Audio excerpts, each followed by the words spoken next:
Έφτασε η ώρα, Ποιος θα το έλεγε.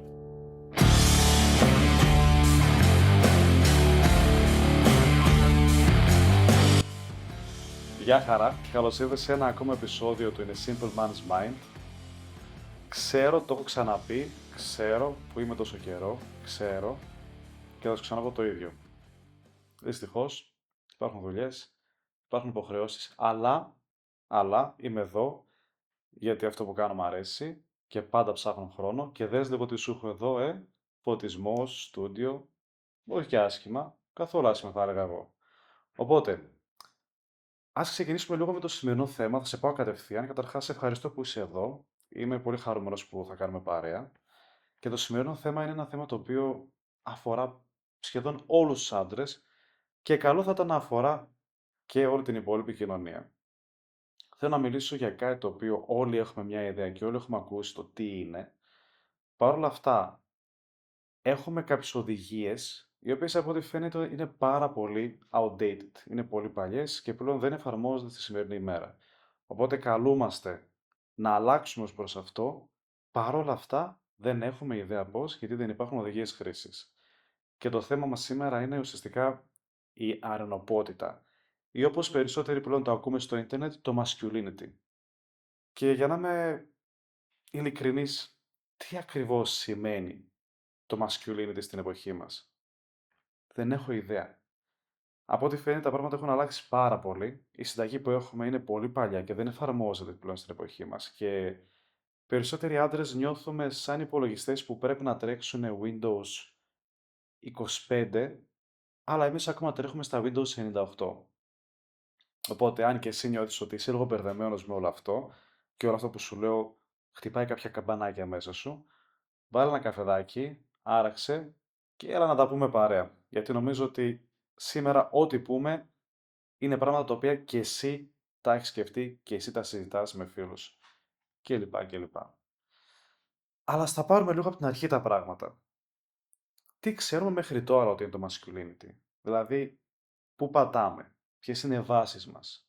Καλώς ή κακώς, ως ένας άντρας ο οποίος είναι σχεδόν 30 και έχω μεγαλώσει χωρίς υπολογιστή και έχω βρεθεί σε ένα κήπο, έχω χτυπήσει ένα καρφί σε ένα ξύλο, έχω σκάψει ένα χωράφι, έχω δει να αλλάζουν λάστιχο σε ένα αυτοκίνητο, έχουν λερωθεί τα χέρια μου, ρε παιδί μου. Έχω μια διαφορετική εντύπωση και γνώση του τι είναι masculinity. Πόσο μάλλον, άμα έχεις δει και ταινίες του Van Damme, του Schwarzenegger, καταλαβαίνεις ότι masculinity ουσιαστικά σημαίνει ένας άντρας ο οποίος δεν δείχνει συναισθήματα. Από ό,τι φαίνεται ελέγχει πάντα τα συναισθήματά του, δεν δείχνει ποτέ αδυναμίες, είναι πάντα εκεί για να προσφέρει. Θα έλεγε κανείς ότι είναι και λίγο σκληρός. Πολύ πιο σκληρός με τον εαυτό του, αλλά σίγουρα σκληρός και με το περίγυρό του. Οπότε ο άντρας είναι ένας προστάτης. Είναι κάποιος ο οποίος είναι εκεί για να μπει μπροστά, για να προσφέρει και σίγουρα το να κλάψει, το να δείξει κάποιο συναίσθημα είναι καθαρά αδυναμία. Νομίζω ότι οι περισσότεροι μπορούμε να έρθουμε κοντά σε αυτή την εικόνα όσο αφορά το masculinity που έχουμε από την παλιά εποχή των γονιών μας. Δεν ξέρω τώρα στο σπίτι σας τι ήταν αυτό το χαρακτηριστικό που ξεχώριζε το πατέρα και έλεγε ότι να, αυτό είναι το ανδρικό χαρακτηριστικό του. Ένα γεγονός, ας πούμε, για μένα στο δικό μου σπίτι προσωπικά ήταν το γεγονός ότι δεν υπήρχε κάποιος λόγος να κλαις. Δεν υπάρχει λόγος να κλαις. Όπως και το ότι δεν υπάρχει ιδιαίτερος λόγος να γιορτάσεις μια επιτυχία, καθώς είναι υποχρέωσή σου να πετύχεις. Δεν είναι? Θα είσαι αποτυχημένος? Οπότε γράψτε στα σχόλια από κάτω αν έχετε κι εσείς παρόμοια κάποια εμπειρία για το τι σας λέγανε ή τι σας έμενε από μικρό παιδί ότι άμα είσαι άντρας, ότι αυτό πρέπει να κάνεις σαν άντρας. Και να δούμε λίγο μαζί, να σχετίσουμε λίγο, να θυμηθούμε τα παλιά, να συγκρίνουμε. Νομίζω ότι περισσότερο θα συμφωνήσουμε πάνω κάτω στα ίδια. Οπότε αυτό, νομίζω ότι αυτή ήταν η έννοια του να είσαι άντρας στην εποχή μας παλιά. Ότι πρέπει να είσαι σκληρός, ατόφιος, εκφραστικός δεν χρειάζεται. Πολλές φορές και η υπερεκφραστικότητα σημαίνει κάτι άλλο, ήταν παρεξηγήσιμο. Και σίγουρα να μπορεί να παρέχεις, να είσαι προστάτης. Τώρα δυστυχώς ή ευτυχώς, νομίζω ευτυχώς σε κάποια θέματα σίγουρα, έχουν αλλάξει τα δεδομένα. Πλέον στη σημερινή εποχή έχει αλλάξει πάρα πολύ η έννοια του τι σημαίνει να είσαι άντρας. Βασικά κυρίως το τι ζητάει από έναν άντρα η κοινωνία. Πλέον, είναι εντάξει το να κλαις. Πλέον είναι εντάξει το να δείχνεις τα συναισθήματά σου και να τα επικοινωνείς. Και ακόμα πιο τρελό, είναι εντάξει στο να ζητάς βοήθεια. Που σημαίνει να πας σε ένα ψυχολόγο, που σημαίνει να ζητήσεις τη βοήθεια ενός φίλου, να μπορείς να ανοιχτείς. Πλέον αυτό θεωρείται εντάξει. Παράλληλα, δεν υπάρχει πλέον τόσο ανάγκη από τον άντρα να είναι προστάτης. Δεν υπάρχει πλέον τόσο μεγάλη ανάγκη από τον άντρα να είναι αυτός ο οποίος δίνει πράγματα, παροχές, οικονομικές, η φυσική του παρουσία, δεν έχει σημασία. Ζούμε σε μια εποχή που η γυναίκα πλέον μπορεί και αυτή να βγάζει τα λεφτά της κανονικά, μπορεί και αυτή πλέον να καλύπτει τις ανάγκες της, οπότε αυτός ο ρόλος αρχίζει και μοιράζεται ίσα. Οπότε έχεις τον άντρα πλέον που δεν χρειάζεται να προσφέρει την προστασία και παρόλα αυτά πρέπει να επικοινωνεί και τα συναισθήματά του. Το οποίο φαίνεται ότι είναι λίγο δύσκολο γιατί εμείς δεν έχουμε μεγαλώσει έτσι. Εμείς μεγαλώσαμε με ένα, δύο, τρία. Πολύ απλά πράγματα. Και τώρα καλούμαστε να αλλάξουμε εντελώς τον τρόπο που σκεφτόμαστε και πολύ γρήγορα, γιατί πλέον αυτά που ξέρουμε δεν εξυπηρετούν την κοινωνία. Και δεν εξυπηρετούν και εμάς στην κοινωνία. Οπότε αυτό κάνει τα πράγματα αρκετά δύσκολα. Γιατί ο άντρας πλέον πρέπει να μπορεί να εκφράζεται, πρέπει να μπορεί πλέον να έχει συναισθηματική ευφυΐα σε έναν βαθμό που να μπορεί να κατανοεί και τους άλλους και να μπορεί να χρησιμοποιεί και τα δικά του συναισθήματα για να εκφράζεται και να κατανοεί τους άλλους. Παρ' όλα αυτά, αυτό δεν σημαίνει ότι ένας άντρας στην κοινωνία μας δεν πρέπει να είναι επιτυχημένος. Έτσι. Αυτό δεν το βγάζουμε την εξίσωση, δεν έχει φύγει. Οπότε τα πράγματα αρχίζουν και δυσκολεύουν αρκετά. Και η αλήθεια είναι ότι πολλοί άντρες νομίζω ότι πλέον κουράζονται και εξουθενώνονται προσπαθώντας να ανταποκριθούν σε όλα αυτά τα καλέσματα, σε όλο αυτό το πολυδιάστατο πράγμα που χρειάζεται να είναι ο άντρας στην εποχή μας. Και δυστυχώς τα social δεν βοηθάνε καθόλου. Δηλαδή, έχουμε δύο μεγάλα κινήματα. Έχουμε το κίνημα του ότι ο άντρα πρέπει να είναι πολύ πετυχημένο, να βγάζει πολλά λεφτά. Πρέπει η δουλειά που κάνει να είναι crypto, trading, να κάνει, δεν ξέρω, κάτι με το ίντερνετ και κάτι με τις τράπεζες, κάτι με τα λεφτά, ώστε να κάθεται και να βγάζει λεφτά. Γιατί άμα δεν μπορείς να συνταξιοδοτήσεις τον εαυτό σου, τη μάνα σου, τον πατέρα σου, τον παππού σου, το σκυλί σου και τα παιδιά σου για τις επόμενες δύο γενιές, τότε για ποιο λόγο είσαι πάνω στη γη, τότε γιατί πραγματικά νοιάζεσαι, που είναι το ένα mentality, όπου εκεί έχουμε τους Andrew Tate, έχουμε όλους αυτούς τους σκληροπυρηνικούς που έχουν πατήσει πλέον πόδι και αναδεικνύονται και παίρνουν προβολές και παίρνουν προβολή γιατί οι άντρες προβληματιζόμαστε για το αν πρέπει να είμαστε έτσι τελικά τώρα στην εποχή μας. Γιατί υπάρχει τρομερός διαγωνισμός, πάρα πολύ μεγάλος διαγωνισμός και προβολή αυτού του υπερβολικού. Και απ' την άλλη, είναι οι άντρες οι οποίοι λένε ότι είναι εντάξει το να κάτσεις σπίτι σου, να πάρεις τον χρόνο σου, να κλάψεις, να είσαι ευαίσθητος και να έρθεις σε επαφή με τη θηλυκή σου πλευρά, το οποίο πάλι δεν σε εξυπηρετεί. Γιατί δεν μπορούμε να βρούμε μια ισορροπία, γιατί δεν υπάρχει εκεί έξω κάποιος που να σε πει ότι ξέρεις τι, είναι εντάξει με το να μιλείς με τη γυναίκα σου, να μιλείς στα παιδιά σου, να τους ακούσεις, να εκφράσεις τα συναισθήματά σου και παράλληλα όμως να μπορεί να πηγαίνεις για μπύρες με τα παιδιά και να παρακολουθείς UFC τα βράδια γιατί γουστάρεις ξύλο. Γιατί δεν υπάρχει αυτή η ισορροπία. Δυστυχώς δεν υπάρχει και νομίζω ότι οι άντρες για να βρουν αυτή την ισορροπία καίγονται πραγματικά στην προσπάθεια και οι περισσότεροι από τους άντρες προσπαθούν απλά να φτάσουν μέχρι την Κυριακή σόι και αυλαβής για να μπορέσουν να επαναλάβουν όλη αυτή τη δύσκολη ρουτίνα της αυτοβελτίωσης από τη Δευτέρα. Και αυτό τώρα μας φέρνει στο επόμενο ζήτημα. Το επόμενο ζήτημα που είναι το εξής. Θα έλεγε κανείς ότι πλέον ο άντρας, εφόσον μπορεί να εκφράζει τα συναισθήματά του και μπορεί να είναι πιο άνετος με το τι νιώθει ανάμεσα σε άλλους και φεύγει λόγω αυτή η πίεση κοινωνική, ότι θα νιώθει πιο άνετα. Ότι επιτέλους και εμείς θα μπορούσαμε να πάρουμε μια ανάσα στην κοινωνία. Παρ' όλα αυτά, αυτό φαίνεται να μην ισχύει. Γιατί πλέον έχουμε ένα πολύ μεγαλύτερο φάσμα από πράγματα για να ανταγωνιστούμε ένας τον άλλον. Τι εννοώ? Υπάρχει μια τρομερή πίεση. Μια πίεση που δεν πολύ συζητιέται πλέον ανάμεσα στους άντρες, αλλά όλοι του κουβαλάνε αργά. Διότι υπάρχει ένα αόρατο βάρος που κουβαλάει κάθε άντρα στην εποχή μας. Γιατί πρέπει να είμαστε το στήριγμα όλων, αλλά ποιος θα είναι το δικό μας στήριγμα? Τι θέλω να πω? Πλέον καλείσαι να είσαι καλλιεργημένος, να μπορείς να εκφράζεις σωστά, να ντύνεσαι, να κινήσεις σωστά στον χώρο, να έχεις μια πολύ σεβαστή κοινωνική ζωή. Οι άνθρωποι να συμπαθούν, να σε σέβονται, να είσαι αρεστός. Επίσης πρέπει να είσαι γυμνασμένος, υγιής, να τρως καλά, να έχεις καλές συνήθειες, να ξυπνάς νωρίς, να κάνεις διαλογισμό, να έχεις μια πάρα πολύ καλή επαγγελματική ζωή, να μπορείς να βγάζεις καλά λεφτά, να κάνεις μια δουλειά στην οποία δεν τσαλακώνεσαι ιδιαίτερα, να είσαι χαρισματικός, που σημαίνει ότι να βρίσκεις λύσεις εύκολα, γρήγορα, αποτελεσματικά, χωρίς πραγματικά να δείχνεις ότι ταλαιπωρείσαι και ότι σε πήρε πάρα πολύ κόπο και υδρότα για να τα πετύχεις.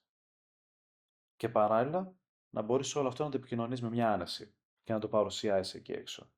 Όπως καταλαβαίνεις, αυτό δεν έχει τέλειωμα. Πόσα λεφτά είναι αρκετά? Πόση αυτοβελτίωση είναι αρκετή? Πόσο φεμινιστής πρέπει να γίνεις για να είσαι αρκετά φεμινιστής? Πόσο νωρίς πρέπει να ξυπνάς για να θεωρήσεις ότι είσαι πάρα πολύ καλός? Και πόσο διαλογισμό πρέπει να κάνεις για να θεωρήσεις ότι πραγματικά έρχεσαι σε επαφή με τον ιστορικό σου κόσμο? Δυστυχώς, αυτό που συμβαίνει είναι ότι επειδή δεν υπάρχει στάνταρ και δεν υπάρχει ένας κανόνας και κανείς δεν μπορεί να σε οριοθετήσει, απλώς συγκρίνεις τον εαυτό σου με αυτούς που τα κάνουν καλύτερα από σένα. Οπότε δεν υπάρχει τέλειωμος. Οπότε και η πίεση και ο ανταγωνισμός γίνεται ακόμα πιο ισχυρός, γιατί πλέον δεν ανταγωνίζεσαι ένα χαρακτηριστικό που είναι να βγάλεις λεφτά, που είναι να έχεις σπίτι σε μια κάτι περιοχή, να πάρεις ένα καλό αυτοκίνητο. Πλέον ανταγωνίζεσαι τον ίδιο στο ψυχισμό. Πρέπει κάθε μέρα εσύ να γίνεις καλύτερος από ό,τι ήσουν χθες. Πόσο ακόμα? Πόσο κάθε αύριο πρέπει να είναι καλύτερο από το χθες? Πότε μπορείς να πάρεις μια ανάσα και να ηρεμήσεις και να πεις ότι «ΟΚ, τώρα κι εγώ θα χαλαρώσω, γιατί είμαι άνθρωπος», χωρίς να νιώσεις τύψεις ότι δεν είμαι αρκετά ικανός, ότι σήμερα δεν γυμνάστηκα, άρα θα χάσω gains, σήμερα δεν έφαγα αρκετή πρωτεΐνη, άρα δεν θα χτίσω τόσο πολύ μύες, σήμερα δεν δούλεψα, οπότε χάνω αυτό το ποσό των χρημάτων. Πώς μπορείς να το κάνεις αυτό χωρίς να νιώθεις ενοχές? Πώς μπορείς συνεχώς να σκέφτεσαι την αυτοβελτίωση χωρίς να νιώθεις ενοχές όταν δεν την επιτυχάνεις? Έτσι, είναι κάτι το οποίο κανείς δεν το σκέφτεται, αλλά κυριολεκτικά είναι μια τρομερή πίεση και πλέον οι άντρες δεν το συζητάνε και όλοι έχουμε ένα άγχος συνέχεια και είμαστε στη τσίτα συνέχεια και δεν είμαστε σε θέση να ευχαριστηθούμε τίποτα. Κάθε μας επιτυχία βασίζεται στο ότι πλέον οι στόχοι είναι για να επιτυχάνονται και δεν υπάρχει καμία απόλαυση και καμία ε, εκδήλωση γιορτής για αυτούς τους στόχους. Η μόνη μας ικανοποίηση είναι ότι απλά πετύχαμε το στόχο και αυτό ήτανε, άρα πάμε για τον επόμενο. Και γι' αυτό θα δεις πολλούς άντρες που ενώ τους βλέπεις ότι τα πάνε καλά στη ζωή τους, είναι πετυχημένοι και κάποιος άλλος θα λέγει ότι τα πάνε καλά, τέλος πάντων, γιατί το πετυχημένο είναι πολύ σχετικό. Άμα του ρωτήσει, συμπεριλαμβάνομαι και εγώ σε αυτού του άνθρωπου δυστυχώ. Αν του ρωτήσει πότε ήταν τελευταία φορά που ένιωσε χαρούμενο στα αλήθεια, δεν είναι σε θέση να σου απαντήσουν. Σκαλούν πραγματικά. Ή αν του ρωτήσει τι είναι αυτό που σε κάνει πραγματικά να απολαμβάνει, να το απολαμβάνει όταν το κάνει, πάλι θα σκαλώσουν. Δεν είμαι σε θέση να σου πω τι μου προσφέρει πραγματικά ευτυχία και πότε ήταν τελευταία φορά που ένιωσα χαρούμενο. Υπάρχει μια έτσι αμήχανη αδιέξοδο μέσα μου.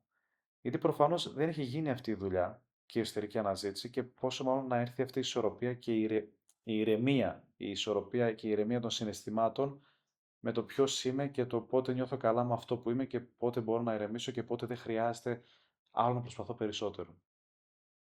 Ναι, οπότε για τους περισσότερους άντρες στην εποχή μας, η ικανοποίηση, η ευχαρίστηση, η επιτυχία είναι άμεσα συγκρίσιμη με το τι πετυχαίνει.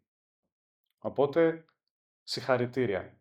Βρίσκεσαι σε μια θέση όπου πλέον όλοι οι στόχοι που βάζεις είναι απλά βήματα τα οποία πρέπει να τα ακολουθήσεις και μόλις σου πετύχεις δεν παίρνεις ούτε μια στιγμή για να χαρείς με αυτά που έχεις καταφέρει και να νιώσεις μια ικανοποίηση και να πεις ένα μπράβο στον εαυτό σου, αλλά απλώς θέτεις κατευθείαν τον επόμενο στόχο γιατί ο κόσμος τρέχει, οι άνθρωποι ανταγωνίζονται σε μεγάλο βαθμό ένας τον άλλον και εκεί έξω πρέπει να διατηρήσεις αυτή την εικόνα του πετυχημένου και του χαρισματικού άντρα που τόσο σκληρά προσπάθησες να χτίσεις. Και αυτό φαίνεται κάτι πολύ σκληρό και δυστυχώς είναι. Παρόλα αυτά όμως, δεν έχει έρθει το τέλος. Ακόμα υπάρχει ελπίδα. Και τι εννοώ. Βρισκόμαστε στην εποχή που η αυτοβελτίωση σαν έννοια και η μοντέρνα αρωνοπότητα είναι κάτι το οποίο τώρα σχηματίζεται. Και τώρα είναι σε μια κατάσταση που ακόμα προσπαθούμε να την πλάσουμε και να δημιουργήσουμε την καινούρια βάση. Οπότε το θετικό και τα ευχάριστα νέα είναι ότι είναι στο χέρι μας να μπορέσουμε να δημιουργήσουμε τα κατάλληλα πλαίσια γι' αυτό. Που σημαίνει ότι θα έχουμε την χαρά να μπορούμε να θέσουμε τα πλαίσια για τους επόμενους, ώστε και αυτοί να μπορούν να πατήσουν πάνω σε αυτό και να βρουν καλύτερες ισορροπίες. Τώρα, αυτό για να γίνει, καλός ή κακός, δεν υπάρχει κάποια οδεία για το πώς θα γίνει. Οπότε αυτό που μπορούμε να κάνουμε είναι να συζητήσουμε για το τι θεωρούμε ότι είναι καλό σαν άντρες να κρατήσουμε σαν χαρακτηριστικά. Παραδείγματος χάρη, δεν πιστεύω ότι σαν άντρες πρέπει να παρατήσουμε την ακόριστη δίψα μας για επιτυχία, την ανάγκη μας να προσφέρουμε, την ακεραιότητά μας. Παρ' όλα αυτά πρέπει να δουλέψουμε πάρα πολύ στο γεγονός ότι έχουμε θέμα με το να εκφράζουμε τα συναισθήματά μας. Πρέπει να φύγουμε από αυτό το μοντέλο το ότι είσαι άντρας, δεν κλαις, πάψε. Πρέπει να είμαστε πιο διαθέσιμοι συναισθηματικά για τους ανθρώπους που αγαπάμε, αλλά και για τον ίδιο μας τον εαυτό. Πρέπει να είμαστε σε θέση να ακούμε, πρέπει να είμαστε σε θέση να βρισκόμαστε παρόντες και αυτό σημαίνει να είμαστε και συναισθηματικά παρόντες. Γιατί νομίζω αν υπάρχει ένα από τα πιο τρανταχτά παραδείγματα για το τι ήταν κάτι που δυσκόλευε πάρα πολύ τις οικογένειες όσο είχε να κάνει με τη συμπεριφορά των αντρών, ήταν ότι οι άντρες λείπανε. Περισσότεροι άντρες ή δουλεύανε πολλές ώρες ή όταν ήταν σπίτι δεν ήταν πραγματικά εκεί συναισθηματικά παρόντες. Ο πατέρα θα κοιμόταν στο καναπέ, θα έπαιρνε μια μπυρίτσα, μετά θα πήγαινε, ξέρω εγώ, για καμιά βόλτα ή να πει μια μπύρα με του φίλου του, μετά το πρωί θα πήγαινε δουλειά, θα ερχόταν, θα έτρωγε. Δηλαδή θα εμφανιζόταν λίγο. Γι' αυτό και είχε τόσο μεγάλη αξία όταν ο πατέρα θα ερχόταν να σε πάρει να πάτε να παίξετε μαζί, όταν θα πηγαίνατε κάπου όλοι μαζί. Ήταν πραγματικά σαν μια γιορτή. Νομίζω ότι αυτό είναι κάτι που μπορούμε να δουλέψουμε, να είμαστε παρόντε. Και αν καταφέρουμε όλα αυτά να τα κάνουμε, θα είναι ακόμα προ μεγαλύτερο όφελό μα όλα αυτά να γίνονται με συζητήσει. Πλέον οι άντρε πρέπει να συζητάμε μεταξύ μα. Πρέπει να καθόμαστε σε ένα τραπέζι και να κατανοούμε ότι δεν είμαστε εδώ για να ανταγωνιστούμε και να φάμε ένα τον άλλον. Είμαστε εδώ για να δημιουργήσουμε μια αδελφότητα. Να στηρίξουμε ένα τον άλλον. Να σμπρώξουμε ένα τον άλλον να γίνει καλύτερο. Γιατί ο σωστό ο άντρα, το σωστό το masculine energy, είναι αυτό ο οποίο είναι σε θέση να είναι leader και παράλληλα να είναι σε θέση να μπορεί να δίνει και να προσφέρει συναισθηματικά σε ανθρώπους. Οπότε είμαστε εδώ για να καθοδηγήσουμε, αλλά παράλληλα να βοηθήσουμε και άλλους να ανέβουν, να γίνουν καλύτεροι. Αυτό πρέπει να είναι ο στόχος μας. Και μόνο έτσι νομίζω ότι θα βρούμε μια πολύ καλύτερη ισορροπία στην κοινωνία και μια πολύ καλύτερη ισορροπία και μέσα μας. Και γι' αυτό, αύριο μεθαύριο, όταν θα έχουμε κι εμείς παιδιά, όταν θα έχουμε κι εμείς γιους, θα μπορούμε να τους κοιτάξουμε στα μάτια και δεν χρειάζεται να τους πούμε ότι οι άντρες δεν κλαίνε και καταπίεσε τα συναισθήματά σου. Θα είμαστε σε θέση να τον ακούσουμε, να τα ακούσουμε και να τα συμβουλέψουμε ότι να είσαι ο εαυτός σου.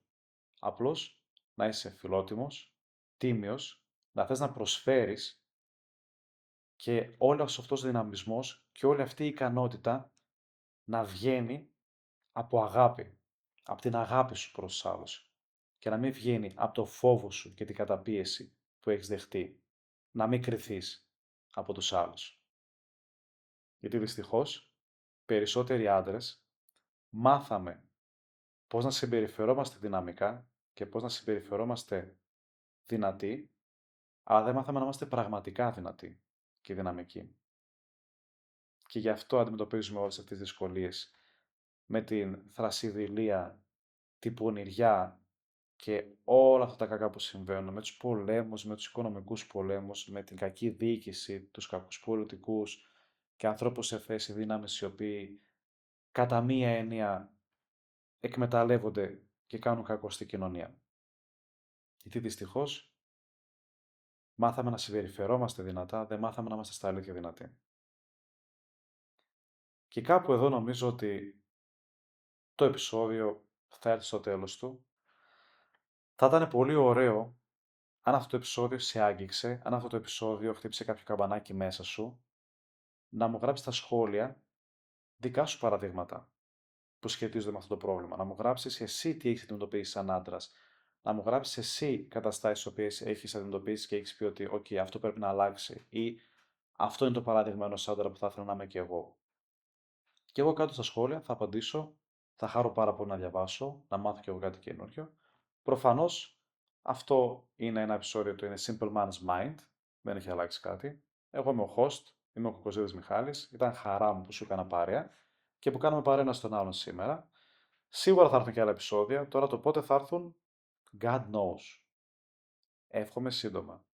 Παρόλα αυτά, μέχρι τότε, μπορείς να δημοσιεύσεις αυτό το βίντεο, να το μοιραστείς με ένα φίλο για να το συζητήσετε. Μπορείς να γράψεις από κάτω άλλες ιδέες για τα επόμενα βίντεο και να έχουμε μια άλλη επίδραση. Εννοείται ότι άμα κάνεις ένα like και ένα subscribe στο κανάλι με βοηθάς, γιατί προφανώς αυτό το κάνω καθαρά από αγάπη και από πάθος και όχι ότι θα βγάλω λεφτά αν πατήσεις like και subscribe, αλλά σίγουρα θα μου τονώσει το ηθικό και νομίζω ότι όλοι χρειαζόμαστε να τονώσουμε το ηθικό ένας στο άλλο λιγάκι. Οπότε αυτά από μένα, μέχρι το επόμενο επεισόδιο προσπάθησε να γίνεις καλύτερος, αλλά με μέτρο και τα λέμε στο επόμενο επεισόδιο.